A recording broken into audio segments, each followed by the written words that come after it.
ہمارے شیخ حضرت مفتی رشید احمد صاحب کسی ایک ٹاپک کو لے کے بیان شروع کرتے تھے بعض دفعہ، جیسے غیبت کے خلاف بیان کرنا ہے یا حسد کے خلاف بیان کرنا ہے، درمیان میں کہیں اللہ کی محبت کا ذرا سا تذکرہ آ جاتا نا تو ان کا پورا ٹاپک ہی چینج ہو جاتا تھا، پھر وہ اللہ کی محبت میں اشعار پڑھنا شروع، ایک دم ان کی جو کیفیات ہے وہ نظر آتا تھا چینج ہو گئی ہیں، بس اللہ کا نام لینے میں، اللہ کی صفات بیان کرنے میں، اللہ کی محبت کی باتوں میں ان کو بہت مزہ آتا تھا، تو وہ ٹاپک ہی چینج ہو جاتا تھا ان کا۔ اس وقت یہ شعر پڑھتے تھے کہ ہماری منزل تو کچھ اور تھی جو بیان ہم لے کے چلے تھے، لیکن دل ہمیں کہیں اور لے گئے۔ ہمارے حضرت کے بھی عجیب یہ حالات تھے، بیان سے پہلے نا اتنی لمبی دعا کرتے تھے کہ ہم کہتے تھے، کیونکہ عصر سے مغرب تک بیان کا ٹائم ہوتا تھا، دور دور سے لوگ آتے تھے، ہمارے حضرت کا معمول نہیں تھا ہاتھ اٹھا کے دعا مانگنے کا، جب بھی کوئی دعا کا کہتا ہاتھ اٹھائے بغیر ہی اس کے لیے دعا کر دیتے تھے۔ اب ہمیں بھی کیونکہ حضرت سے محبت ہے نا، تو ہمیں بھی دل ہمارا کہیں اور لے کے جا رہا ہے، جو اصل بیان کا ہدف تھا اس سے دل نے ہمیں کیا کر دیا، ہٹا دیا۔ تو وہ کیا کرتے تھے، عصر سے مغرب ٹائم ہے، دور دور سے لوگ بیان سننے آئے ہیں، تو بیان سے پہلے وہ دعا کرتے تھے ہاتھ اٹھا کے۔ وہ دعا بعض دفعہ اتنی لمبی ہو جاتی تھی، انفرادی دعا ہوتی تھی، اجتماعی نہیں، خود ہی اپنی دعا مانگ رہے ہوتے تھے، دعا یہی مانگتے تھے کہ اللہ بیان وہ کروا دے جس کی لوگوں کو ضرورت۔ وہ بعض دفعہ اتنی لمبی دعا ہو جاتی تھی کہ بیان کے لیے ٹائم بہت تھوڑا بچتا تھا، تو ہمیں تھوڑا غصہ بھی آتا تھا، حیرانگی بھی ہوتی تھی کہ اتنی دور دور سے لوگ آئے ہیں، دعا تو آپ کسی اور ٹائم مانگ لینا، لیکن آپ تو دعا میں ہی سارا ٹائم لگا دیا آپ نے۔ تو حضرت کہتے تھے کہ میں ہاتھ اٹھا کے جب دعا مانگتا ہوں نا، اللہ کے سامنے ہاتھ اٹھاتا تو کسی اور ہی دنیا میں پہنچ جاتا، بس پھر وہ اسی میں حضرت کو اتنا مزہ آتا تھا کہ بیان کیا تیل لے لے، بیان کیا ایسی کی تیسی، آئے ہو ہمیں تو اب اللہ سے جب مانگنا شروع کیا ہے تو، لیکن وہ پھر تھوڑی دیر کا بیان ہوتا تھا، حالانکہ نہ کوئی اس میں زمین آسمان کے قلابے ملائے جاتے تھے، نہ کوئی خطابت کے جوہر، سیدھے سادے بیانات ہوتے تھے، لیکن ان بیانات نے ایسی لوگوں کی زندگیوں کو چینج کیا ہے۔ آج لفاظی بہت ہے، درد دل مارکیٹ سے شارٹ ہے، درد دل نہیں، تو ان کی دعا دیکھتے ہیں اتنی لمبی دعا کے بعد بیان شروع ہوتا ہے، پھر اس دعا کے آثار ان کے بیان میں جھلک رہے ہوتے ہیں۔ تو وہ جب کوئی ٹاپک لے کے چلتے، درمیان میں کہیں اللہ کی محبت کی بات آ گئی نا، تو ان کا پورا بیان چینج ہو جاتا تھا، وہ پھر اللہ کی محبت میں اشعار بہت یاد تھے ہمارے حضرت، اتنے اشعار یاد تھے کہ ایک دفعہ کسی نے ان کو کیسٹ دی کہ آپ کو جتنے اشعار یاد ہیں نا اس کیسٹ میں ریکارڈ کر دیں، میرے خیال ہے 1.5 گھنٹے کی وہ کیسٹ تھی، تو حضرت شاعری کرتے کرتے کرتے کرتے کیسٹ پلٹ دی، کرتے کرتے کیسٹ ختم ہو گئی، مگر حضرت کے اشعار ختم نہیں ہوئی، اور وہ سارے اللہ کی محبت میں اشعار پڑھتے تھے۔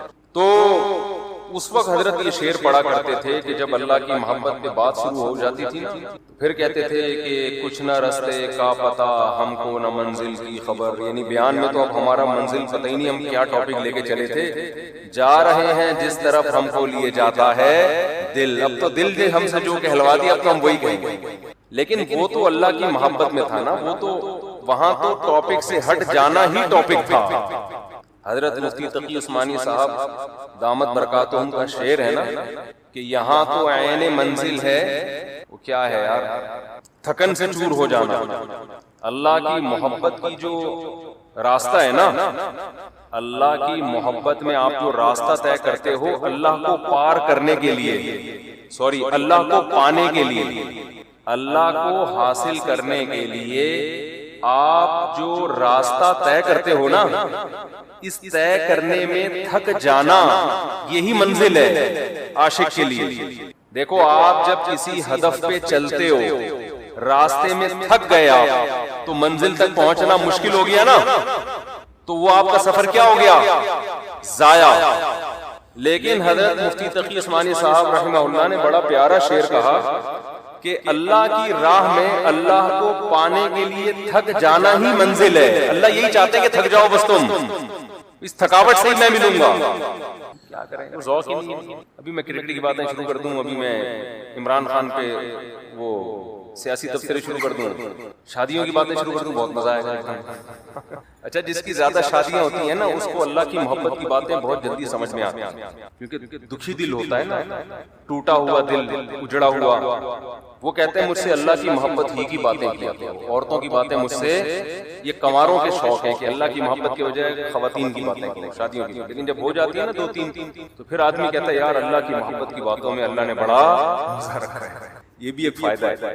حضرت ایک اور شعر پڑھتے تھے, مجھے تو شاعری کا زیادہ ذوق نہیں ہے تو مجھے پورے شعر یاد نہیں رہے. ایک اور شعر پڑھتے تھے, بس ایک بجلی سی پہلے کوندی پھر آگے کی کچھ خبر نہیں ہے, مگر جو پہلو کو دیکھتا ہوں تو دل نہیں ہے جگر نہیں. یعنی اللہ کی محبت میں ہم دل بھی گواں بیٹھے اور جگر, پہلو کو دیکھ رہے تو نہ دل نظر آ رہا ہے ہمیں نہ جگر نظر آ رہا ہے. تو محبت کے اصول تو کچھ اور ہوتے ہیں نا, اس میں تھوڑی انسان پابند ہوتا ہے. آپ نے اپنی محبوبہ کو ٹائم دیا 10 منٹ کا ملاقات کا, تو ایسا تھوڑی ہوگا آپ اینڈ ٹائم پہ پہنچے, ٹھیک اسٹاپ واچ لگا کے 10 منٹ کی میٹنگ ہوئی, اچھا جی میٹنگ برخاست, ہمارا آپس کی میٹنگ 10 منٹ کی طے ہوئی تھی, چلتے ہیں, آپ اپنا خیال رکھیے گا, مجھے بھی میرا بھی رکشا کھڑا ہوا انتظار کر. ایسے ہوتا ہے وہاں, تو ٹائم ویسٹنگ ہی کیا ہے, مطلوب ہے وقت کا ضائع کرنا ہی عاشق کے لیے, ٹائم ویسٹ کرو ہمارے اس لیے. ہاں کوئی بزنس کی میٹنگ ہو رہی ہے یا کوئی اور کوئی کسی کو, اس میں آدمی ٹائم دیکھتا ہے بھائی 10 منٹ 15 منٹ ہو گئے, بس اب جاؤ یار, اتنا دماغ کیوں کھا رہے ہو. وہ بار بار میں واقعہ سناتا ہوں نا حضرت موسیٰ علیہ السلام والا. موسیٰ علیہ السلام کی جب اللہ سے کلام ہوا, اس واقعے سے میں ایک سبق دلاؤں گا. بہت سے لوگ کہتے ہیں ہم جب ذکر کرتے ہیں تو ذکر میں مزہ نہیں آتا. حدیث میں آتا ہے نا 100 دفعہ صبح لا الہ الا اللہ وحدہ لا شریک لہ لہ الملک ولہ الحمد یحیی و یمیت وہو حی لا یموت. کیسا مزیدار کلمہ ہے, کیسا مزیدار. چائے بڑی خاندانی چیز ہے یار. آپ جب آدمی 24 گھنٹے چائے نہ پیے نا, پھر چائے پی کے بیان کرے تو عجیب ہی لطف آتا ہے اس میں. میں نے کافی دیر بعد اب چائے پی ہے نا, کڑک دودھ پتی, تو میری کھوپڑی ایک دم ایکٹیو ہو گئی ہے. تو سوچو سوٹے میں کیا ہوگا, ہم خام ہمیں چرسیوں کو برا بھلا کہتے ہیں, ہیروئنچوں کو بھلا بھلا کہتے ہیں. تو میں نے اکثر دیکھا جب میرا دماغ تھکا ہوا ہوتا ہے بیان نہیں ہوتا, دماغ فریش ہوتا ہے تو اس کے اثرات بیان میں بھی آ رہے ہیں, دماغ چلتا ہے. میں بھی نا کڑک سی دودھ پتی نہیں پینی چاہیے, عادت خراب کر دی نا ہم نے. تو کیا کہہ رہا تھا یار میں, حضرت موسیٰ علیہ السلام کے واقعے سے میں ایک سبق دلاؤں گا. بہت سے لوگوں کو اشکال ہوتا ہے یہ جو ذکر اللہ ہے نا, معاذ اللہ یہ ٹائم ویسٹنگ ہے. نہ ہم کوئی ترقی کر رہے ہیں اس میں, نہ ہم انسانیت کی خدمت کر رہے ہیں. اب آپ جتنا دیر ذکر میں لگاتے ہو, یہ لا الہ الا اللہ کی تسبیح کتنی مزیدار ہے. لا الہ الا اللہ وحدہ لا شریک لہ لہ الملک ولہ الحمد. بعض روایات میں یحیی و یمیت بھی ہے, بعض میں اس کے بغیر بھی ہے. یحیی و یمیت وہو حی لا یموت وہو علی کل شیء قدیر. یہ حدیث میں آتا ہے جس نے 100 دفعہ صبح پڑھا تو کوئی شخص اس سے زیادہ نیکیاں اپنے اعمال میں جمع نہیں کر سکتا سوائے اس شخص کے جو 100 سے زیادہ دفعہ پڑھ لے. اب یہ جو ہمارا پڑھا لکھا طبقہ ہے نا, وہ کہتا ہے یار یہ ٹائم ویسٹنگ ہے. یہ کیا ہے بھائی, اتنی دیر میں کسی غریب کو کھانا کھلا دو, کیا خیال ہے.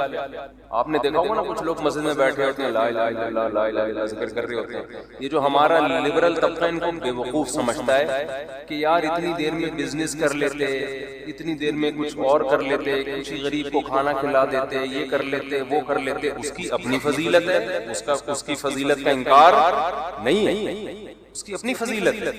وَيُطْعِمُونَ الطَّعَامَ عَلَى حُبِّهِ. ہمارے نیک بندے ہماری محبت میں غریبوں کو کھانا کھلاتے ہیں. کھانا کھلانا اپنی جگہ, لیکن ذکر کی فضیلت اپنی جگہ. ذکر کی اتنی فضیلت ہے کہ رسول اللہ صلی اللہ علیہ وسلم نے ایک حدیث میں فرمایا کہ صحابہ نے پوچھا یا رسول اللہ سب سے افضل عمل کون سا ہے. آپ صلی اللہ علیہ وسلم نے فرمایا اللہ کا ذکر کرنا. یہ جو تسبیحات ہیں, صحابہ نے عرض کیا یا رسول اللہ کیا جہاد سے بھی افضل ہے. یعنی ہم تو فرسٹ ٹائم سن رہے ہیں, ورنہ ہمیشہ ہم نے سنا سب سے افضل عمل کون سا ہے, جہاد ہے. آج ہم فرسٹ ٹائم سن رہے ہیں کہ سب سے افضل عمل کون سا ہے, ذکر اللہ. آپ نے فرمایا جہاد سے بھی افضل. یہاں تک کہ تم اللہ کے راستے میں گھوڑا لے کے نکلو اور تمہارے گھوڑے کی ٹانگیں کاٹ دی جائیں, اس سے بھی زیادہ افضل ہے کہ اللہ کا ذکر کرو۔ اب علماء نے تطبیق دی ہے کہ بھئی زیادہ تر حدیثوں میں تو ہے کہ جہاد افضل ہے، لیکن اس حدیث میں کیا آ رہا ہے؟ ذکر افضل۔ تو تطبیق یہ ہے کہ ثواب کے اعتبار سے تو جہاد ہی افضل ہے، ظاہر اس میں قربانی زیادہ ہے، لیکن ذکر کو افضل اس لیے قرار دیا گیا کہ جہاد کا مقصد بھی کیا ہے؟ لوگوں کو اللہ کی یاد اور اللہ کی عبادت پر لانا۔ تو مقصد کے اعتبار سے کیا چیز افضل ہے؟ ذکر، کیونکہ جہاد مقصود نہیں ہے، ذریعہ مقصود ہے۔ جہاد مقصود نہیں، کیونکہ فقہا لکھتے ہیں کہ جہاد میں کوئی بھی کام ایسا نہیں ہوتا جو اللہ کی پسند کا ہو، کیونکہ خون خرابہ ہے، اور خون خرابہ قرآن کیا کہتا ہے؟ اللہ کو پسند نہیں ہے، چاہے کافر کا خون بہے چاہے مسلمانوں کا بہے، اللہ خون خرابے کو پسند نہیں کرتے، لیکن اس لیے خون خرابہ پسند کیا جا رہا ہے کہ اگر یہ نہیں ہوگا تو تمہارا خون خرابہ ہو جائے گا، کفر غالب آ جائے گا اور فساد زنا پھیلا دے گا، دنیا میں برائی پھیلا دے گا۔ اس کی مثال ایسے، آپ کی باڈی میں کوئی کانٹ چھانٹ کرے اچھا کام ہے، لیکن جب گھوڑا نکل آتا ہے تو وہ پھیل نہ جائے، کینسر نہ بن جائے، تو بالآخر اس کو آپریٹ کر کے نکالنا پڑتا ہے۔ گردہ نکال دیتے ہیں ڈاکٹر۔ اب کسی کا گردہ نکال دینا، اس کی کمر کا آپریشن کر کے یہ کوئی بذات خود اچھا کام ہے؟ برا کام ہے، لیکن بھائی وہ مجبوراً اس لیے کرنا پڑ رہا ہے کہ یہ گردے میں کینسر کی رسولی بن گئی ہے، یہ نہیں کاٹا تو دوسرا بھی خراب ہو جائے گا۔ تو جہاد کا تمام فقہا بیان کرتے ہیں بذات خود یہ فساد ہے، زمین میں ایک فساد ہے، لیکن اس کو پسند اس لیے کیا گیا ہے کہ یہ نہیں ہوگا تو اس سے بڑا فساد ہوگا، ورنہ اللہ زمین میں فساد کو پسند نہیں کرتے، خون خرابے کو پسند نہیں کرتے، چاہے وہ کافر ہی کا خون خرابہ ہو۔ یہی تو وجہ ہے کہ جب اللہ نے فرشتوں کو بتایا کہ میں ایک مخلوق پیدا کرنا چاہ رہا ہوں آدم، تو فرشتوں نے کیا کہا؟ یسفک الدماء، یہ زمین میں خون بہائے گا۔ فرشتے جانتے تھے کہ خون بہانا اللہ کو پسند نہیں ہے، ورنہ فرشتے یہ اعتراض تھوڑی کرتے، بلکہ فرشتے یہ بتاتے کہ اللہ یہ جہاد کرے گا، خون بہائے گا۔ دو اور ایسے آدم ہونے چاہیے، کیا خیال ہے؟ فرشتوں نے کہا وَيَسْفِكُ الدِّمَاء، یہ بم بنائے گا، ایک دوسرے کو مارے گا، میزائل بنا کے مارے گا، ابھی نندن کو چائے پلا کے واپس بھیجے گا، یہ بڑی بڑی تباہیاں پھیلائے گا دنیا میں۔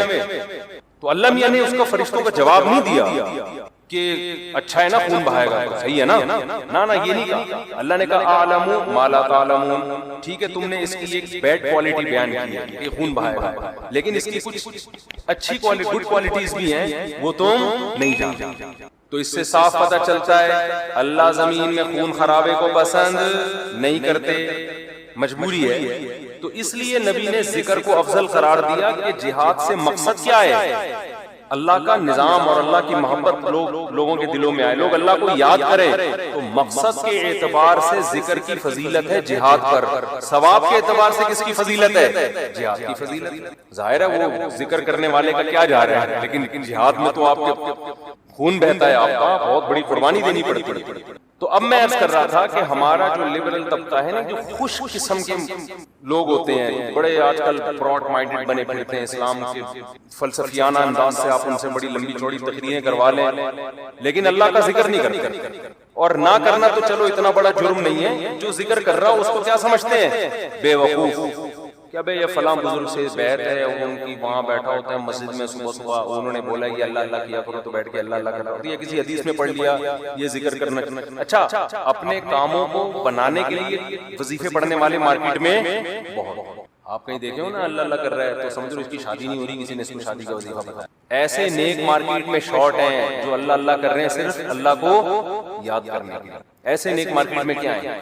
شارٹ۔ تو ایسے نیک لوگوں کو لوگ بے وقوف بھی سمجھتے ہیں کہ ٹائم ویسٹنگ، یہ کر لیتے یہ کر لیتے یہ کر لیتے۔ ہم نے اپنے اکابر کو دیکھا ہے جنہوں نے بڑے بڑے کام کیے، لیکن آپ ان کے ذکر کیا ڈیٹیل میں جائیں تو ایسا لگتا ہے یار یہ تو اتنا ٹائم یہ ذکر اللہ میں گزارتے تھے، ان کے پاس باقی کاموں کے لیے ٹائم کب بچتا تھا، لیکن باقی کام بھی انہوں نے بہت کیے۔ تو یہ جو لبرل طبقہ ہے نا ہمارا، ان کو یہ صوفی ٹائپ کے لوگ جو اللہ اللہ کر رہے ہیں تسبیح پکڑ کے یا ویسے ہی، ان کو یہ برے لگتے ہیں کہ ٹائم ویسٹ کر رہے ہیں۔ لیکن بات یہ ہے کہ جب انسان کو کسی سے محبت ہوتی ہے تو محبوب کی یاد میں ٹائم ویسٹ کرنا، یہ اس کو ویسٹ ٹائم کی ویسٹنگ لگتا نہیں ہے. یہی تو منزل ہے بھائی, ہم پیدا ہی اللہ کے لیے ہوئے ہیں. ہو جائے اللہ کی یاد میں ٹائم ویسٹ, سبحان اللہ, اور کیا چاہیے. جانا کس کے پاس ہے ہم نے؟ اللہ کے پاس جانا ہے. تو ٹائم بچانا کہتے کس کو ہے, میری یہ سمجھ میں نہیں آتا. ایک صاحب مجھ سے الجھ گئے کہ اتنا ٹائم ویسٹ کر رہے ہیں. میں نے کہا ویسٹنگ آف ٹائم کی ڈیفینیشن کیا ہے, کیا ڈیفینیشن ہے اس کی؟ یہ بہت امپورٹنٹ سوال ہے. دیکھو گورے کا معیار الگ ہے ٹائم ویسٹ کرنے کے بارے میں, مسلمان کا معیار الگ ہونا چاہیے. جب آپ منزل متعین کر لیتے ہیں نا, تو اس منزل کی طرف جو بھی راستہ آپ کو لے کے جائے گا اس میں ٹائم کھپانا ٹائم ویسٹنگ نہیں ہے. اور جو کام آپ کو اس منزل سے ہٹا رہا ہے, چاہے دیکھنے میں وہ کتنا قیمتی کام لگے, لیکن اسلام اس کو ٹائم ویسٹنگ کہتا ہے. مثال وہی میں ڈاکٹر اور باکسر والی لے آتا ہوں. آپ کا ہدف تھا ڈاکٹر بننا, صبح شام آپ کیا کر رہے ہو؟ باکسنگ سیکھ رہے ہو. اب باکسر تو کہے گا زبردست یار, یہ آدمی ٹائم کا بڑا پڑا ہے. ٹھیک صبح 8 بجے آ کے مکے لگاتا ہے, پھر جا کے ناشتہ کرتا ہے, پھر تھوڑا آرام کرتا ہے, اس کے بعد پھر دوپہر ٹائم. تو دیکھنے میں تو لگ رہا ہے کہ یہ ٹائم ویسٹ نہیں کر رہا, لیکن جس آدمی کو پتا ہو کہ آپ کا ہدف ڈاکٹر بننا ہے, وہ کہے گا یہ ٹوٹلی ٹائم آپ کا کیا ہو رہا ہے, ٹوٹلی. اس کا کچھ بھی فائدہ نہیں ہے فیوچر میں. آپ میرے پاس لوگ آتے ہیں 40 سال کے, 45 سال کے, کہ ہم عالم بننا چاہتے ہیں. مدرسے میں داخلہ لے کے ہم کیا بننا چاہتے ہیں؟ عالم. میں ان سے کہتا ہوں آپ دین کا علم حاصل کر لیں بقدر ضرورت, قرآن کی تفسیر پڑھ لیں, حدیث پڑھ لیں, بقدر ضرورت مسائل سیکھ لیں. پراپر عالم بننے کا ٹائم اب گزر گیا, اب ٹائم ویسٹ ہوگا آپ کا. کہتے ہیں یار میں علم دین میں اپنے آپ کو کھپاؤں اور ٹائم ویسٹ. تو میں کہتا ہوں بھائی بات یہ ہے کہ جتنی 8 سال آپ کو محنت کرنی پڑے گی نا, اس کا آؤٹ پٹ اتنا اب نہیں نکلے گا. اس کی وجہ اس سے زیادہ آپ کسی اور کام میں اپنی صلاحیتیں کھپا سکتے ہو, اس کا آؤٹ پٹ زیادہ اچھا ہوگا. جیسے کوئی آدمی 50 سال میں میڈیکل کالج میں ایڈمیشن کے لیے جائے, ابے تو 4 سال وہاں لگائے گا, 2 سال پھر ہاؤس جاب ہوگی, اس کے بعد تجھے ایکسپیرینس چاہیے نا. ایکسپیرینس کے لیے 15 20 30 سال کے بعد جا کے انسان ڈاکٹر بنتا ہے. جو لوگ کہتے ہیں ہاں یہ کیا ہے, اسپیشلسٹ ہے یا واقعی تجربے کار ڈاکٹر ہے, اس وقت تو آپ کا اننا للہ ہو چکا ہوگا, یا آپ اتنے بوڑھے ہو چکے ہوگے کہ کام کرنے کا ٹائم ہی نہیں ملے گا. آج جو علماء آپ کو کام کرتے نظر آ رہے ہیں نا, یہ وہ تھے جو 18 سال کی عمر میں فارغ ہو چکے تھے, پھر انہوں نے تدریس کی. میں اپنی مثال دے دیتا ہوں آپ کو, شو مارنے کے لیے نہیں. یوٹیوب پہ نا میرے بارے میں بہت سا لوگوں نے اٹ پٹانگ چیزیں بھی شائع کی ہوئی ہیں کہ یہ لطیفوں کے علاوہ اس بیچارے کو کچھ نہیں آتا, اس کے بیان میں حوالے نہیں ہوتے. تو شو مارنے کے لیے نہیں, انسان جب کوئی کام کر رہا ہوتا ہے تو اپنا انٹروڈکشن تو کروا دیتا ہے نا. آپ کسی ڈاکٹر کے پاس جاتے ہیں کہ میں اپنا کڈنی کا علاج کرنا چاہتا ہوں آپ سے, آپ کڈنی کے اسپیشلسٹ ہیں, تو ڈاکٹر کی ذمہ داری ہے نا کہ وہ ثابت کرے کہ ہاں جی میں کڈنی کا اسپیشلسٹ. آپ اس سے پوچھ رہے ہیں کہ آپ کڈنی کے اسپیشلسٹ ہیں, میں آپ سے علاج کروں گا, تو آپ کے پاس کیا دلیل ہے؟ ڈاکٹر تواضع میں, ارے ہم تو خادم ہیں, ہم کہاں میں کیا کڈنی کا پتہ, ہم تو جاہل ہیں. تواضع میں آ گیا نا ڈاکٹر. ارے کڈنی کیا ہوتا ہے, مجھے تو یہی نہیں پتا کڈنی کی اسپیلنگ کیا ہے, میں کوئی سڈنی سے تھوڑی آیا ہوں جو مجھے کڈنی کا پتا ہوگا. تو ایسے موقع پہ اپنی جو کوالیفیکیشن ہے یا جو بھی آپ کے اندر ایبلٹی ہے اس کو شو کرنا, یہ کوئی تواضع کے خلاف نہیں. ہاں اس میں نہیں کہتا کہ میں عالم ہوں, لیکن میں عام لوگوں سے کہتا ہوں کہ بھائی ٹوٹا پھوٹا آپ سے زیادہ اللہ نے علم دے دیا, باقی بڑے بڑے علماء کے مقابلے میں تو ہم. ایک صاحب نے مجھے کہا نا کہ آپ اگر عالم ہیں, آپ کو قرآن و حدیث اگر آتا ہے تو امام ابو حنیفہ کی تقلید کیوں کرتے ہو آپ کو تو خود آتا ہے قرآن و سنت, اور اگر آپ کو نہیں آتا تو آپ جاہل ہو پھر بیان کیوں کر رہے ہو لوگوں میں؟ سمجھ میں نہیں آئی بات. کہا کہ ہم آپ کے مقابلے میں جاہل نہیں ہیں, آپ کے مقابلے میں عالم ہیں, ابو حنیفہ کے مقابلے میں جاہل ہیں. صحیح ہے نا, قرآن حدیث ہمیں آتا ہے, اتنا نہیں اتنا امام حنیفہ کو آتا, لیکن اس سے زیادہ آتا ہے جتنا آپ کو آتا ہے. انصاف سے میں نے, بلکہ موسیٰ کو جب بھیجا نا اللہ نے فرعون کے پاس, تو موسیٰ علیہ السلام کہیں گے اللہ نہ بھیج, یہیں کوہ طور پہ ہی مجھے بٹھا لے. وہ تو اللہ نے آرڈر دے دیا تھا فرعون کے پاس جاؤ, چلے گئے, ورنہ دل موسیٰ علیہ السلام کا جانے کا نہیں چاہ رہا تھا. بس یہی دل چاہ رہا تھا اللہ سے ہی ہم کلام ہوتا رہوں, میں اللہ سے ہی باتیں کرتا رہوں.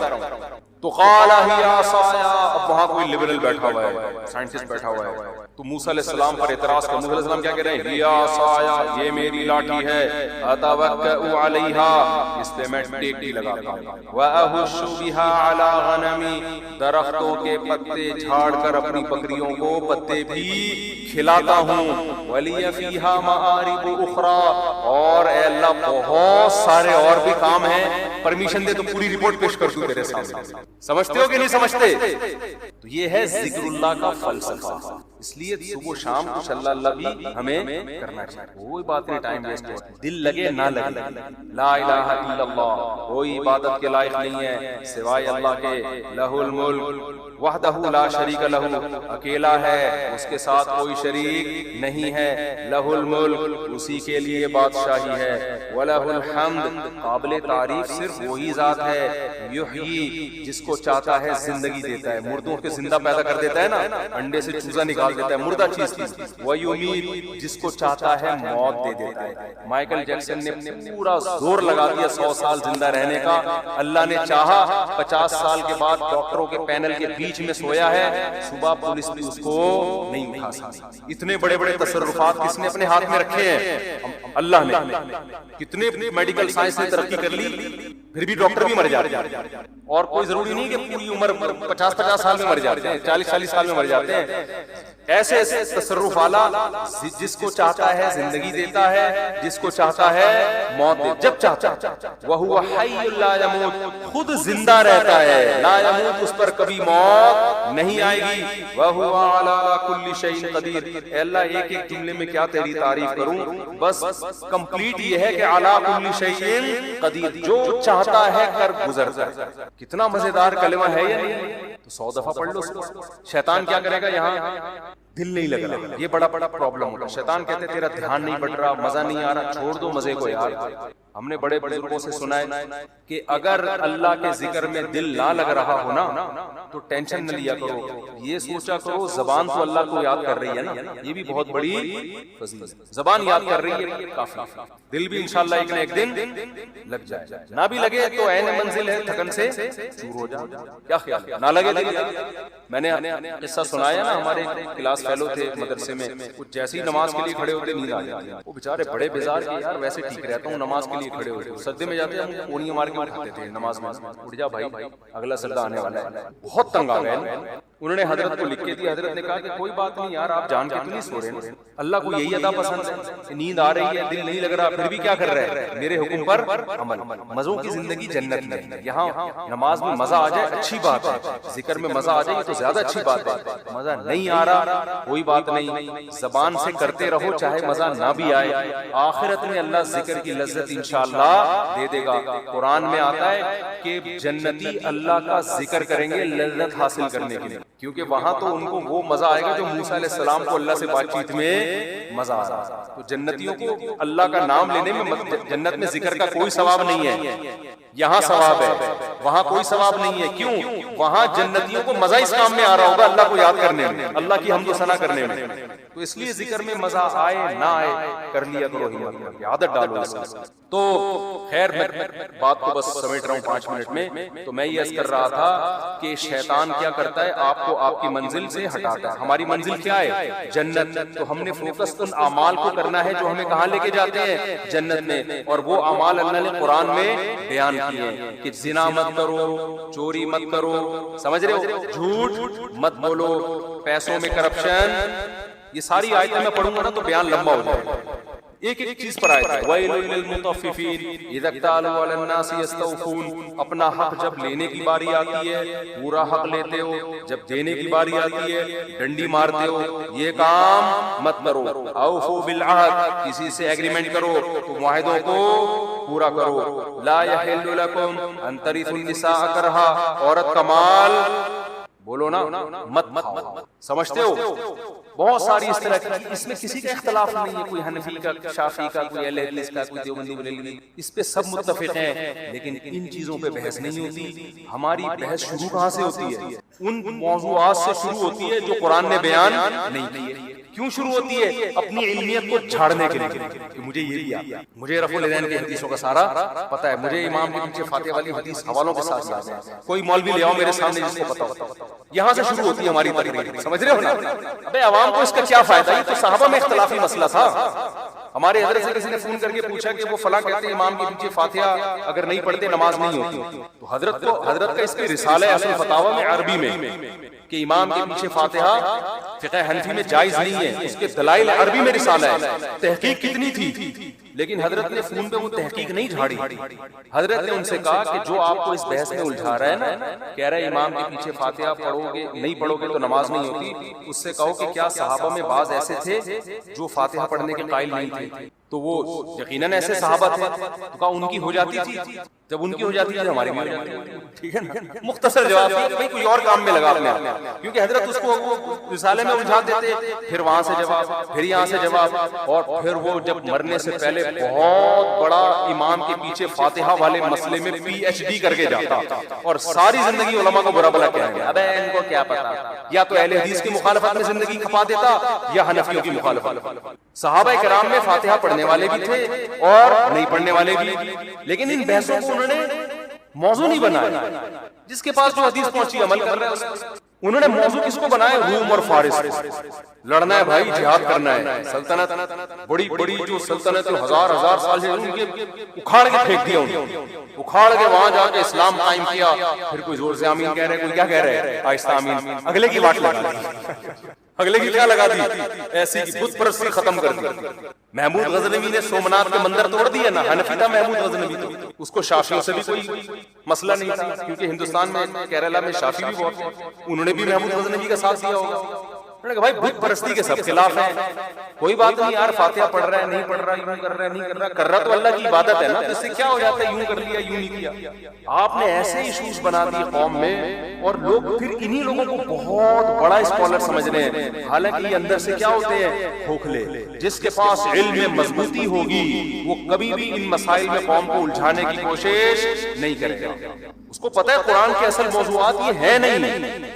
تو میں عرض کر رہا تھا کہ ہمارا ہدف کیا ہونا چاہیے، جنت۔ شیطان کا ہدف کیا ہے؟ میں کہہ رہا تھا شیطان اپنے ویژن میں اور اپنے ٹارگٹ میں کلیئر ہے، ہم کلیئر نہیں، تبھی شیطان کی پلاننگ بڑی جاندار ہوتی ہے۔ ہماری پلاننگ جاندار اس لیے پتہ ہی نہیں ہوتا جانا کہاں ہے، ہمیں ڈاکٹر بننا ہے کہ باکسر بننا ہے، یزید پہ پی ایچ ڈی کرنی ہے، بنو امیہ پہ پی ایچ ڈی کرنی ہے، ہمیں ہمارا ہدف ہی کلیئر نہیں ہے۔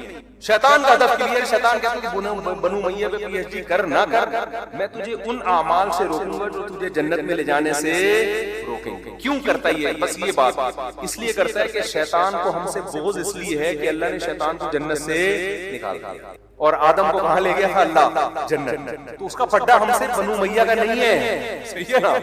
امام کے پیچھے فاتحہ والا نہیں ہے، رفع الیدین والا نہیں ہے۔ شیطان کا پھڈا ہم سے یہ ہے کہ اس کمبخت انسان کی وجہ سے میں اللہ کے دربار سے نکلا ہوں، یہ پی ایچ ڈی کر لے یزید کے معاملے میں، یہ کمبخت جنت میں نہ جائے، ہر اس عمل سے اس کو روک دوں جو اس کو جنت میں لے جائے۔ تو وہ عمل وہی ہے جو میں نے آپ کے سامنے بیان کی، جن کو الحمد سے لے کے والناس تک قرآن ڈیفائن کرتا ہے۔ تو وہی جنت کا اللہ قرآن میں تذکرہ کر رہا ہے کہ انسان کہے گا جس کو اعمال نامہ دائیں ہاتھ میں دیا جائے گا، وہ کہے گا مجھے یقین تھا کہ ایک دن میرے اعمال سے ملاقات ہونے والی ہے، لہذا میں نے پہلے سے وہ اعمال اختیار کر لیے جو اللہ نے قرآن میں بتائے، میں نے وہ اعمال کو فوکس کر کے پہلے سے رکھا ہوا تھا۔ اور بہت سے ایسے ہوں گے ابے یار ہم جنت پہ ایمان ہی لے کر آئے اور ہمیں یقین بھی تھا جنت بھی برحق ہے، جہنم بھی برحق ہے، لیکن ہم نے جو اعمال فوکس کیے اس کی وجہ سے دنیا میں تو ہم بہت بڑے چیمپئن بن گئے، لیکن قبر میں ہمیں اس کا کخ بھی فائدہ نہیں، کیونکہ اللہ تو کہے گا میں نے یہ علامتیں بیان کی تھی اہل جنت کی، یہ والی تم میں کیا ہے؟ اہل جنت راتوں کو اٹھ کے تہجد پڑھتے ہیں، اہل جنت رشتہ داری جوڑتے ہیں، ان غریبوں کو مال کھلاتے رہتے ہیں، بہت ساری جو بھی اس پہ ٹاپک تو بڑا لمبا ہو جائے گا، تو وہ والی تمہارے اندر یہ ہے کہ فلاں نے یہ کر دیا، فلاں نے یہ کر دیا، ڈھمکانے نے یہ کر دیا، تو فلاں نے یہ کر دیا، نمبر پلیٹ۔ اور ان سب باتوں کے جواب ہیں، سب کے پاس جواب ہیں، لوگ کہتے ہیں نا جواب نہیں، جواب دے دیے علماء نے، سرچ کریں۔ تو ہم چاہتے ہیں کہ ان چیزوں سے لوگ نکلیں، لوگ کسی اور چیز کو فوکس کریں، اور جب آپ میں ضد ختم ہو جائے گی نا پھر دلیل سے جواب بھی آپ کو سمجھ میں آئے گا۔ ابھی تو ضد کا مسئلہ بنا ہوا ہے. جب انسان کسی چیز کو انا کا مسئلہ بنا لیتا ہے، آپ دلائل کے انبار لگا دیں، وہ کبھی بھی ان دلائل کو ماننے کے لیے تیار نہیں ہوتا، ایک نئی بحث چھڑتی ہے.